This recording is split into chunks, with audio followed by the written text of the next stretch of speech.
Thanks. I'm just going to go over budgeting guidelines and restrictions now with you. This past summer, we went through the SAF guidelines and we redid them, we reformatted them. We added in a few new restrictions that kind of clarified things that were ambiguously listed previously. And we're also going to go over some old things that have always been in there, but you guys always seem to ask us questions about. As you can see, this is our list of restrictions we have.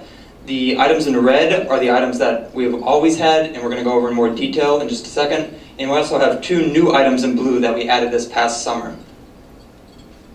The new clarifications are we will no longer fund postage. We've done this in the past, kind of off and on, but we've decided it just doesn't really fit with what the true purpose of the SAF is.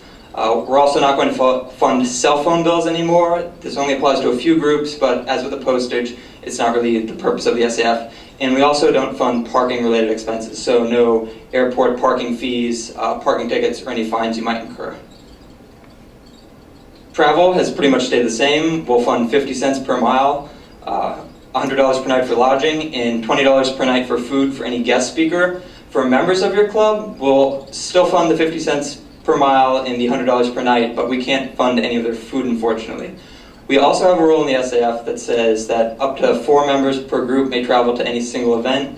We are sort of lenient with this though, but with the 50 cents per mile, that's a pretty generous allocation per mile, and you can definitely get more than 4 members of your group to an event with that allocation.